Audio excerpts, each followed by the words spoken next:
Assalamualaikum warahmatullahi wabarakatuh.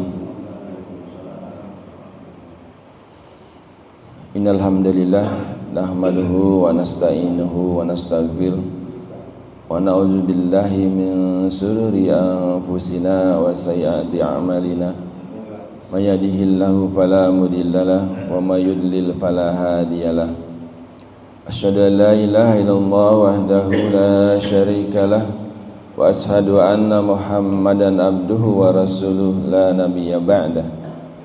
Allahumma salli wa sallim ala sayyidina Muhammadin wa ala alihi wa sahbihi ajma'in, amma ba'd. Qala Allah ta'ala fi kitabil karim, a'udzu billahi minasyaitonir rajim. Yas'alunaka 'anil anfal qulil anfalu lillahi war rasul fattaqullaha wa aslihu dzata bainikum wa atiullaha wa rasulahu in kuntum mu'minin. Wa qala aidan rabbi shrah li sadri wa yassir li amri wahlul 'uqdatam min lisani yafqahu qawli. Sadaqallahul azim wa sadaqa rasulun nabiyil karim wa ala zalika minas sahidin wa syakirin walhamdulillahi rabbil alamin. Yang pertama dan yang utama, mari kita senantiasa panjatkan puja dan puji syukur kehadirat Allah Subhanahu wa taala atas nikmatnya yang Allah berikan kepada kita semua sampai pada pagi hari ini. Kita masih diberikan kesempatan nikmat sehat walafiat, sehingga pada pagi hari ini kita masih mendapat kekuatan untuk melakukan aktivitas, yaitu beribadah, salah satunya kepada Allah Subhanahu wa taala dengan melaksanakan salat subuh, dan alhamdulillah dengan dilaksanakan secara berjamaah di tempat yang mulia ini. Salawat serta salam mari kita sama-sama sanjungkan ke baginda Nabi Muhammad sallallahu alaihi wasallam, keluarganya, para sahabatnya, dan kita insyaallah menjadi umatnya yang selalu istiqomah menjalankan sunnah-sunnahnya. Dan kelak kita berharap mendapatkan syafaat yaumil akhir. Yang kami hormati seluruh jajaran pengurus DKM Masjid Anas, jamaah sholat subuh yang dirahmati Allah. Pada pagi hari ini kita kembali lagi mengingat perjuangan Rasulullah SAW, para sahabatnya yang setia, yaitu sirah nabawiyah, perjalanan hidup Rasulullah yang agung, yaitu Nabi Muhammad SAW.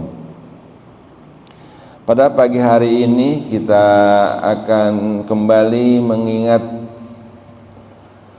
peristiwa-peristiwa agung yang dialami oleh Rasulullah SAW dan para sahabatnya ketika itu, yaitu kisah atau cerita atau riwayat perang Badar.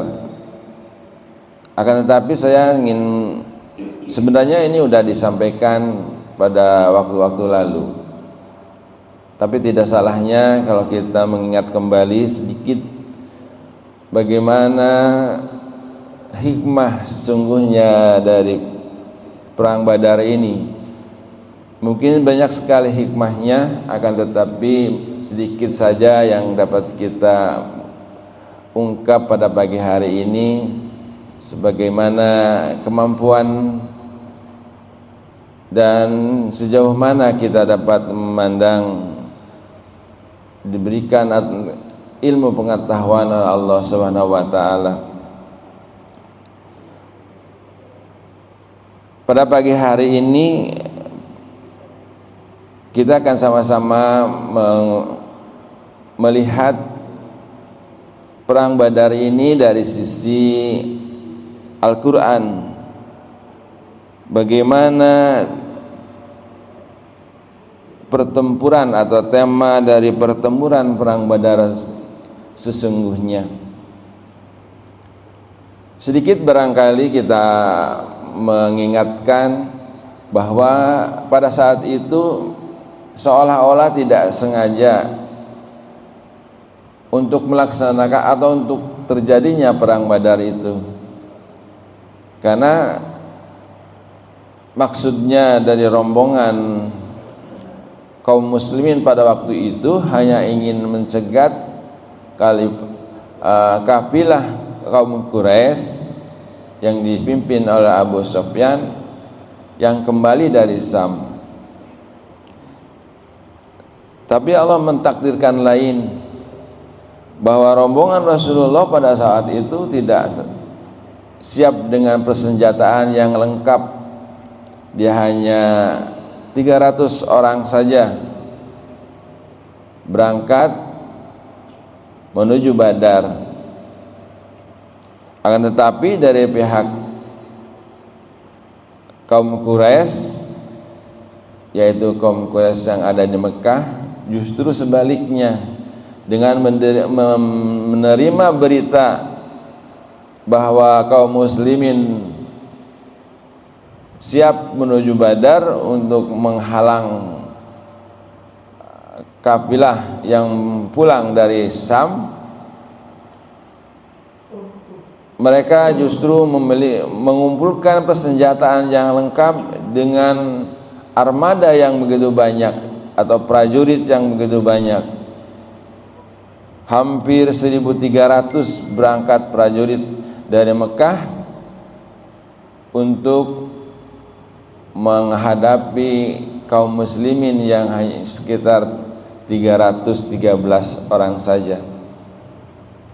Sungguh kekuatan yang sangat tidak seimbang kalau kita bisa membayangkan.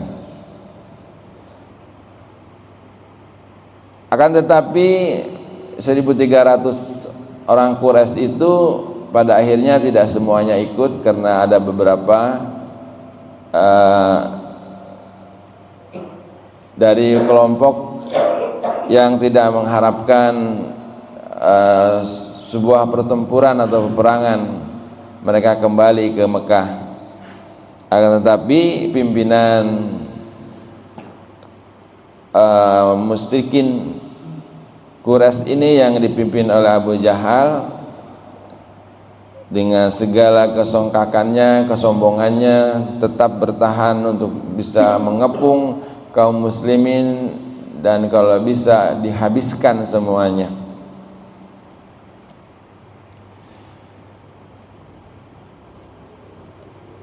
Adapun yang terjadi pada perang Badar ini, kalau kita lihat bahwa bisa dikatakan kisah imani atau kisah yang menakjubkan tentang perang saudara, tetapi adalah perang keyakinan, di mana anak harus membunuh seorang ayah, atau kebaliknya, ayah harus membunuh anaknya, kemudian saudara harus membunuh pamannya. Ini terjadi dan memang berhadap-hadapan di Badar itu. Tapi yang menjadikan suatu peristiwa ini terjadi karena memang perang itu adalah perang melawan kezaliman, perang melawan kemusyrikan. Jadi dulu orang kaya menyiksa habis-habisan orang miskin. Salah satunya adalah Bilal bin Rabah, orang miskin yang pada waktu disiksa kita bisa ingat bagaimana siksaan yang diterima oleh Bilal bin Rabah ini. Pada saat itu bertemu antara yang menyiksa zaman dulu dan yang disiksanya. Jadi berhadap-hadapan pada saat itu.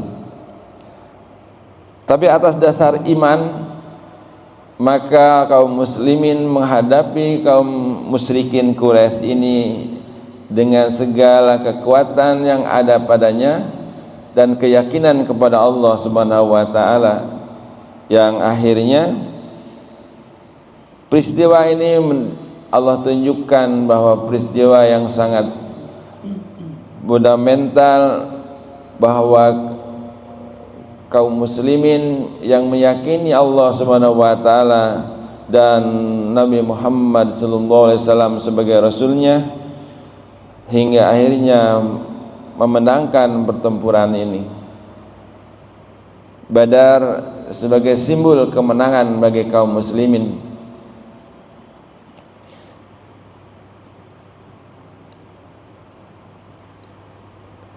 Kita lihat juga bahwa dari 1000 pasukan Quraisy dengan melawan 300 kurang lebih pasukan muslimin, tetapi Allah berikan kemenangan. Ini menunjukkan bahwa tidak semerta-merta karena keberanian kaum muslimin melawan kaum musyrikin, akan tetapi di dalamnya penuh dengan pertolongan dari Allah Subhanahu wa taala. Bahkan kalau kita mengingatnya, banyak sekali kejadian-kejadian yang ajaib yang di luar nalar para prajurit kaum muslimin. Banyak tentara-tentara gaib yang membantu pada saat peperangan tersebut. Jamaah yang dirahmati Allah, oleh karena itu Al-Quran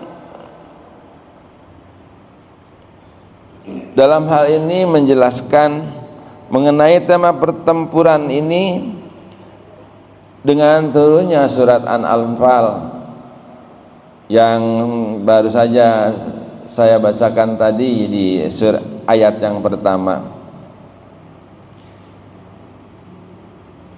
Surat ini dikatakan, bila ungkapan ini dapat dibenarkan sebagai tanggapan dari Allah Subhanahu wa taala atas kemenangan atas pertempuran kaum muslimin tersebut, ini amat berbeda dengan tanggapan-tanggapan alias atau komentar-komentar dari kaum-kaum dermawan dan para raja pada umumnya. Apabila kita mendapatkan sebuah kemenangan, misalkan baru saja selesai pemilihan umum gitu ya, atau mungkin sepak bola, kita menang melawan musuh, kita berhasil mengalahkan lawan. Setelah itu kita secara euforia makan-makan, kemudian kita joget-joget, ya kan, melupakan segala kepenatan yang tadi kita melawan musuh dengan gagah berani, genggam gempita, meneriakan semangat juang, dan diakhiri dengan kemenangan. Tapi justru Allah Subhanahu wa taala mengingatkan kepada kaum muslimin bahwa Allah Subhanahu wa taala mengalihkan perhatian kaum muslimin akan adanya beberapa keterbatasan pada mereka pada saat itu, bahwa kalau bukan karena bantuan Allah Subhanahu wa taala, maka 1000 melawan 300 pasti yang sedikit itulah yang akan kalah. Tetapi justru Allah membalikan suasana, yang sedikit itu mendapat kemenangan karena yang sedikit mendapat pertolongan dari Allah Subhanahu wa taala. Dan pertolongan itu bukan karena sedikitnya, tetapi Allah menolong yang sedikit itu karena yang sedikit itu memiliki keimanan dan memiliki keyakinan yang teguh kepada Allah Subhanahu wa taala dan kepada Rasulnya Nabi Muhammad sallallahu alaihi wasallam, bahwa apa yang disampaikan Rasulnya, bahwa kita insya Allah akan menang, dan mereka memiliki semangat juang, keberanian untuk melawan musuh. Dan ini dibuktikan bahwa Badar dimenangkan oleh kaum muslimin yang sedikit tersebut. Jamaah yang dirahmati Allah, selanjutnya Allah Subhanahu wa taala juga memuji akan adanya dukungan, bantuan dan pertolongannya tersebut secara gaib terhadap kaum muslimin untuk memenangkan peristiwa tersebut.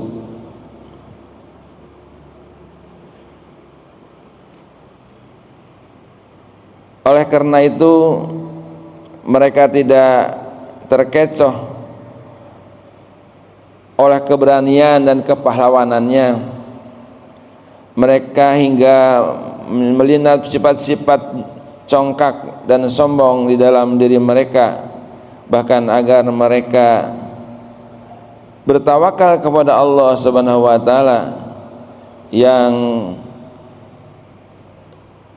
memberikan kekuatan dan terus mendorong keyakinannya bahwa semua itu adalah bantuan dari Allah Subhanahu wa taala dan Rasulnya yang selalu mentaati atas segala wahyunya yang Allah sampaikan kepadanya. Jadi perang Badar ini menunjukkan kepada kaum muslimin begitu banyaknya pertolongan dari Allah Subhanahu wa taala. Di samping itu juga perang Badar ini adalah menjelaskan tentang target-target tujuan atau tujuan yang mulia kepada Rasulullah Muhammad SAW untuk sengaja mengarungi pertempuran Badar ini, sehingga bisa menunjukkan, bisa melihat bahwa yang beriman dan meyakini Allah Subhanahu wa taala itu, maka orang-orang itulah yang gagah berani menyongsong segala yang terjadi, menyongsong kematian, akan tetapi mereka yakin kalau mati dalam menghadapi atau mati melawan kemusyrikan dan menegakkan keimanan, mereka mendapatkan janji Allah yaitu surga, mati dalam keadaan syahid. Keberanian-keberanian ini yang memang disematkan oleh Nabi Muhammad SAW kepada para sahabatnya agar benar-benar berjuang bukan atas kesombongan, keberanian atas merasa hebat dirinya, tetapi mereka berani karena ingin menegakkan kebenaran, memperjuangkan agama Allah agar tegak di bumi ini, sehingga mereka berani menghadapi mati.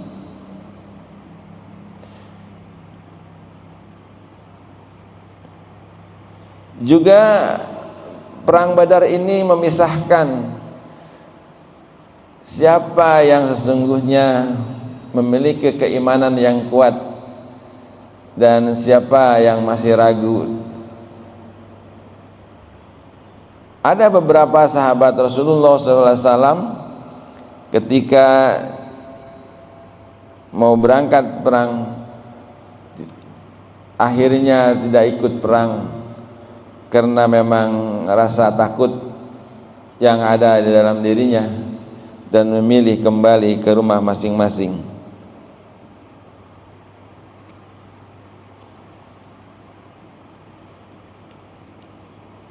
Perang ini menunjukkan kepada kita semua begitu banyak hikmah, sehingga perlulah kita merenungkan dengan adanya perang Badar ini. Juga Allah Subhanahu wa taala menetapkan beberapa peraturan-peraturan tentang kehidupan, bagaimana cara mengatur seperti rampasan perang, mengatur bagaimana caranya mengelola tawanan perang dan lain sebagainya.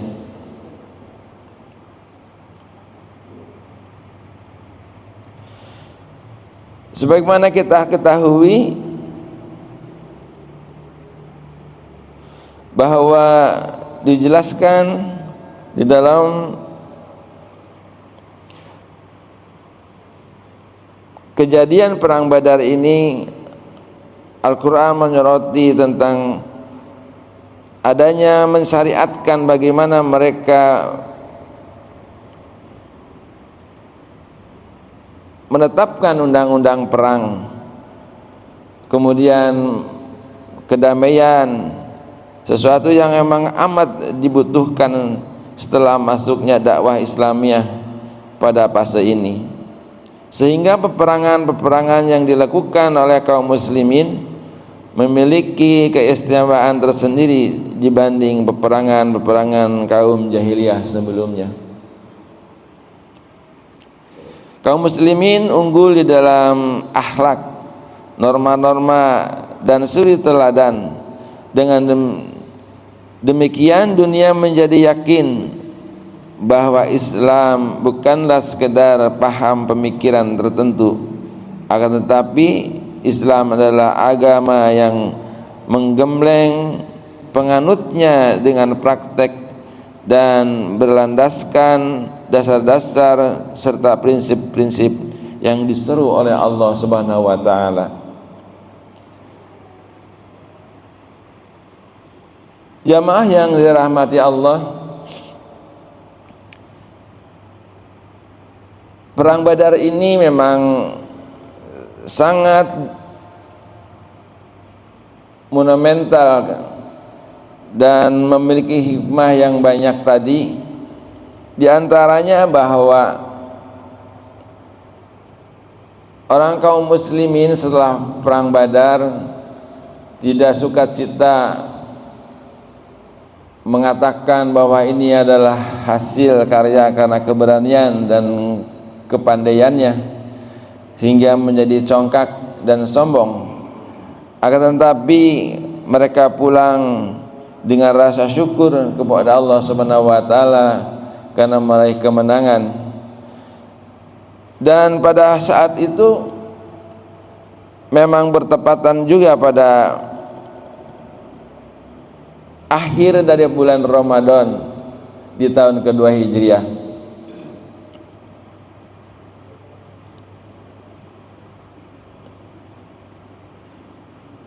Pada saat itu kaum muslimin berpuasa dan diwajibkan untuk membayar zakat dan ditetapkan syariat-syariatnya dengan rincian nisabnya dan lain sebagainya. Dengan mendapatkan ghanimah atau rampasan perang pada saat itu, sehingga kaum muhajirin yang datang dari Mekah yang memang banyak orang miskin, dan kita tahu bahwa memang kaum muslimin pada saat itu yang banyak mengikuti masuk Islam. Waalaikumsalam. Di Mekah memang orang-orang yang miskin kebanyakan, dan mereka ikut hijrah bersama Rasulullah ke Madinah. Mereka tidak memiliki apa-apa. Dengan diperolehnya rampasan perang ini, maka kaum muhajirin dari Mekah diberikan kecukupan untuk bisa hidup, karena memang mereka belum memiliki usaha atau belum bisa hidup secara baik di kota Madinah.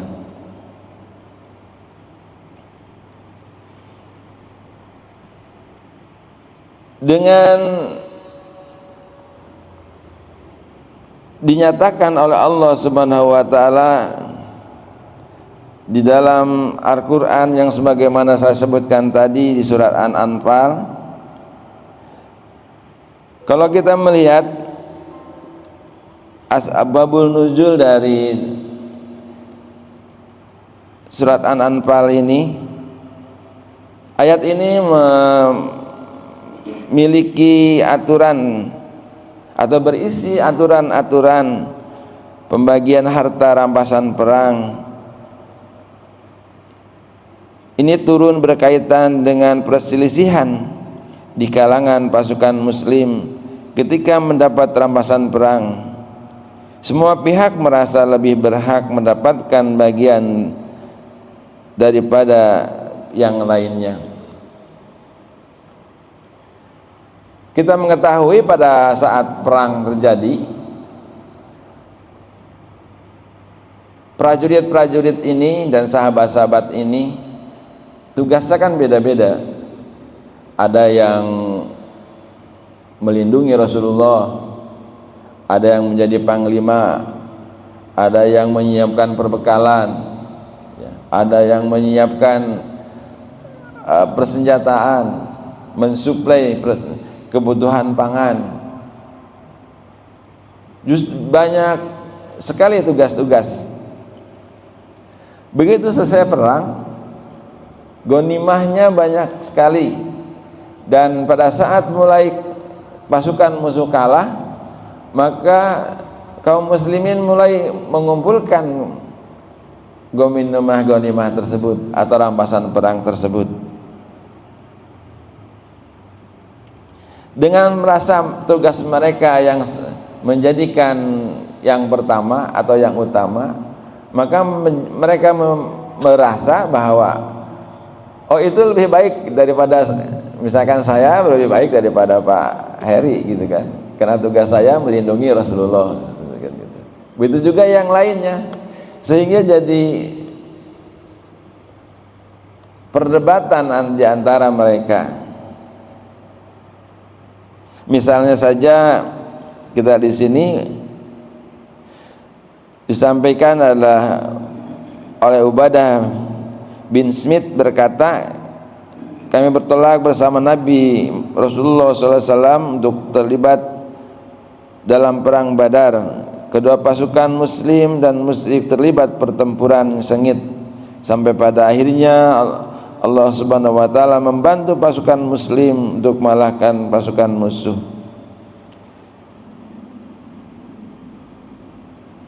Begitu malam tiba, seluruh pasukan sudah berkumpul dan mulai memperebutkan rampasan harta perampasan tersebut. Pasukan yang tadinya mengumpulkan ghanimah atau perampasan tadi berkata, kami mengumpulkan ghanimah itu, oleh karena itu tidak ada yang lebih berhak atas harta ini daripada kami. Biasa ya. Jadi kalau sudah cerita dunia, cerita ekonomi, kita merasa harus lebih gede, lebih banyak daripada yang lain karena kita yang utama yang mengumpulkannya gitu. Itu terjadi sampai hari ini. Siapapun yang merasa berjasa maka ingin lebih besar imbalannya daripada yang lainnya.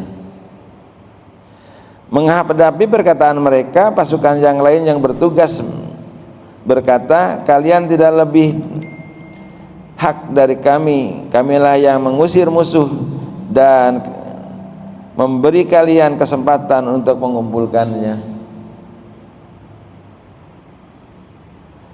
Tidak mau kalah juga dengan yang lainnya. Pasukan yang bertugas menjaga Rasulullah SAW berkata, kalian tidak lebih berhak mendapat ghanimah itu daripada kami. Kamilah yang dengan gigih melindungi dan menjaga Rasulullah SAW agar tidak seorang pun musuh dapat melukai beliau.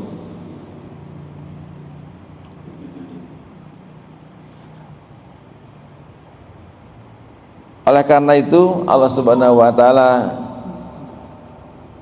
menurunkan firman-Nya yang tertuang di dalam Quran surat Al-Anfal tersebut,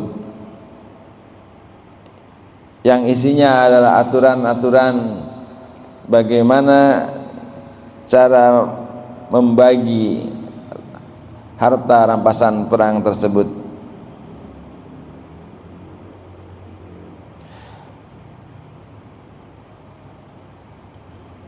Akhirnya Rasulullah SAW membagi rata ghanimah kepada setiap pasukan muslim sebesar fawak atau cekungan di antara punggung leher unta.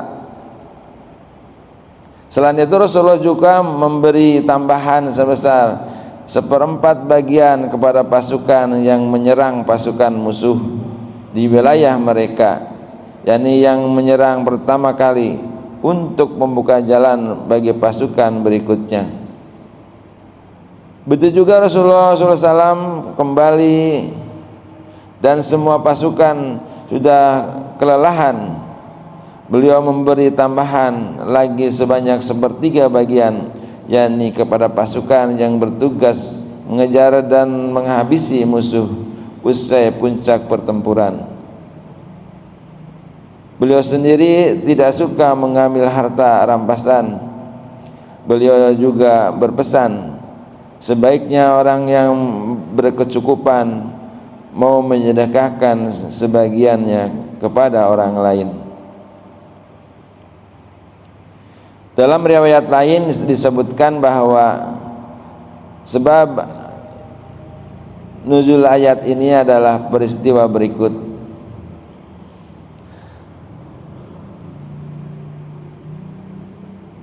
Ibnu Abbas berkata, pada perang Badar Rasulullah SAW bersabda, siapa yang melakukan hal ini maka ia akan mendapat tambahan ghanimah sebanyak ini. Mendengar hal itu, para pemuda dengan gegap maju ke arah pasukan musuh, sedangkan orang-orang tua berdiam diri menjaga dan memegang erat panji-panji perang.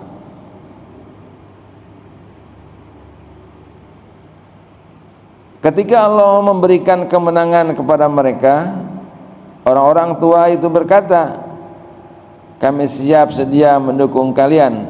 Seandainya kalian kalah, maka kamilah akan kembali dan meminta bantuan. Karena itu kalian tidak boleh menguasai harta rampasan perang. Begitu kira-kira ketika kemenangan sudah berada di pihak kaum muslimin, tetapi kembali kaum muslimin sebagai manusia biasa melihat berlimpahnya rampasan perang ini, maka kembali pikirannya tentang dunia. Tapi Nabi Muhammad SAW mengingatkan kepada seluruh pasukannya, khususnya kepada orang-orang Ansor ya. Kalau muhajirin kan memang orang-orang yang tidak memiliki harta. Dia datang dari Mekah tidak bawa apa-apa.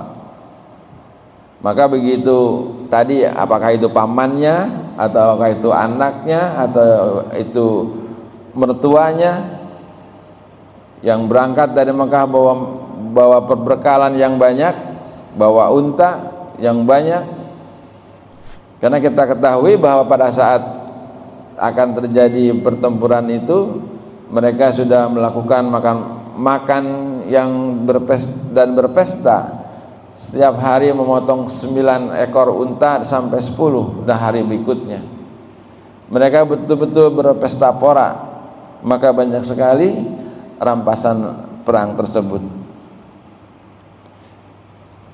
Nabi Muhammad SAW mengingatkan orang-orang atau prajurit-prajurit angkatan perang dari kaum muslimin, khususnya dari kaum Ansor, yang disampaikan di situ bahwa jangan terlalu kepengenlah rampasan perang itu.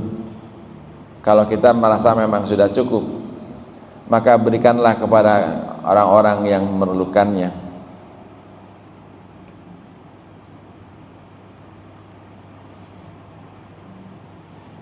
Itulah yang tercatat di dalam ayat Al-Quran surat An-Anfal tersebut, sehingga menjadi jelas bagaimana cara pembagiannya.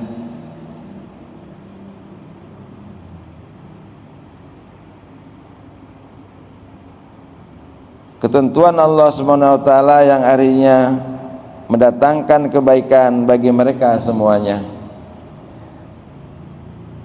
Turunnya ayat di atas juga berkaitan dengan riwayat berikut, bahwa Sa'ad bin Abi Waqqas bercerita bahwa pada beberapa ayat Al-Quran yang diturunkan berkenaan dengan dirinya, ia berkata, pada suatu peperangan Rasulullah SAW mendapat ghanimah yang sangat banyak. Salah satunya berupa pedang yang sangat indah. Kuambillah pedang itu dan dibawa ke hadapan Rasulullah SAW. Wahai Rasulullah, serahkanlah pedang ini kepadaku. Engkau tahu benar seperti apa sifatku. Mintaku kepada Rasulullah SAW. Akan tetapi dengan halus Nabi Muhammad SAW menolaknya. Kembalikanlah pedang itu ke tempatnya semula. Kemudian pada saat berjalan merasa bahwa kenapa pedang ini bagus sekali dan saya suka terhadap pedang ini. Kemudian saat kembali lagi kepada Rasulullah, wahai Rasulullah,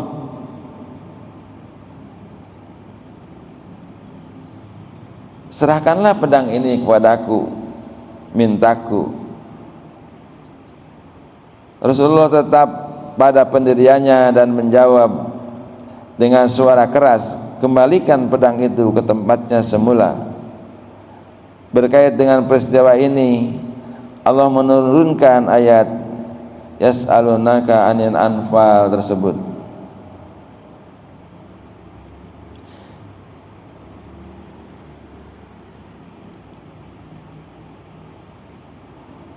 Jamaah yang dirahmati Allah, itulah yang dapat mungkin kita ketahui sedikit dari peristiwa perang Badar tersebut hingga turunnya surat An-Anfal ini untuk mengatur bagaimana tentang pembagian rampasan perang dan menguatkan kepada kaum muslimin agar apabila meraih kemenangan janganlah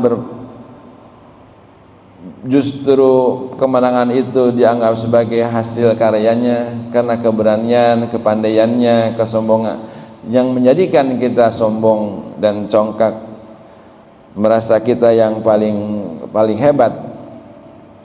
Oleh karena itu di akhir peperangan mereka kembali ke Madinah. Allah Subhanahu wa taala memang sudah menyediakan sebuah kenikmatan yang begitu luar biasa. Pada saat itu berakhirnya bulan Ramadan dan memasuki 1 Syawal tahun 2 Hijrah inilah kaum muslimin pertama kali melaksanakan sholat Id dengan rasa aman. Digambarkan di dalam cerita ini sehabis kemenangan besar yang mereka raih pada perang Badar, alangkah menawannya Idul Fitri. Bahagia ini yang didatangkan oleh Allah Subhanahu wa taala setelah menghiasi kepala mereka dengan mahkota kemenangan dan kebahagiaan, kebanggaan diri. Alangkah indahnya pemandangan sholat tersebut yang mereka lakukan setelah keluar dari rumah-rumah mereka sambil mengeraskan suara mereka dengan takbir, kalimat tauhid dan tahmid, sementara hati mereka telah dipenuhi keinginan untuk menuju kepada Allah Subhanahu wa taala dan kerinduan akan rahmat dan keriduannya. Setelah mereka dianugerahi berbagai nikmat dan dibantu dengan kemenangan perang Badar tersebut, Allah Subhanahu wa taala mengingatkan mereka akan hal itu dalam firman-Nya di dalam surat An-Anfal ayat 26. Dan ingatlah wahai para muhajirin, ketika kamu masih berjumlah sedikit lagi tertindas di bumi Mekah, kamu takut orang-orang Mekah akan diculik, maka Allah memberi kamu tempat menetap Madinah dan dijadikannya kamu kuat dengan pertolongannya dan diberinya kamu rizki dari yang lebih baik agar kamu bersyukur. Jamaah yang dirahmati Allah, sebagaimana kita mengetahui, kita sedikit tadi saya sampaikan bahwa peperangan Badar itu adalah pertemuan dulu yang menindas, sekarang yang menindas itu sudah terbunuh, yang menindas itu sudah tidak ada. Dulu yang merampas hartanya, sekarang yang merampas itu sudah tiada. Dan orang-orang Mekah, kaum muslimin Mekah pada saat itu tertindas. Mereka hijrah ke Madinah, mendapatkan tempat yang sebaik-baik tempat untuk bisa melaksanakan beribadah kepada Allah Subhanahu wa taala. Dan dengan perang Badar yang meraih kemenangan dan rampasan perang yang harta yang banyak, orang-orang muhajirin diberikan kecukupan hidupnya sebagaimana yang dijelaskan dalam ayat tadi.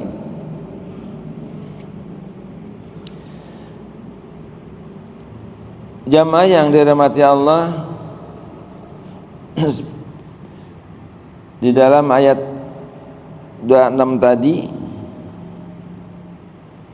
dijelaskan pula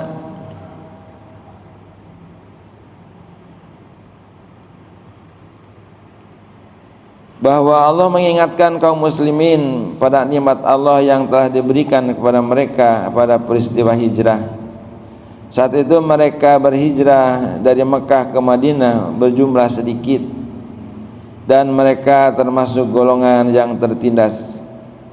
Pada saat permulaan Islam, kaum muslimin merasa khawatir apabila orang-orang musyrik Quraisy menculik mereka.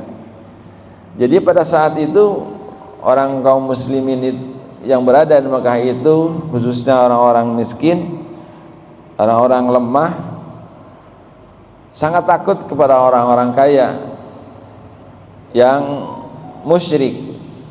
Kaum Quraisy kita ketahui bahwa mereka orang-orang yang pemberani, yang hari-harinya bawa pedang. Jadi bisa jadi orang kaum muslimin yang lemah ini bisa dibunuhnya, bisa disiksanya, bisa disekapnya, sebagaimana juga yang dialami oleh Bilal bin Rabah pada waktu itu, yang betul-betul karena memang sebagai budak dia disiksa oleh orang kaya untuk meregang nyawa, akan tetapi dengan izin Allah Abu Bakar As-Siddiq waktu itu membebaskannya. Banyak sekali kaum muslimin yang lemah di kota Mekah pada saat itu, yang secara sunatullah orang-orang seperti Abu Bakar As-Siddiq banyak sekali membebaskan perbudakan di kota Mekah, khususnya orang-orang miskin yang telah masuk Islam.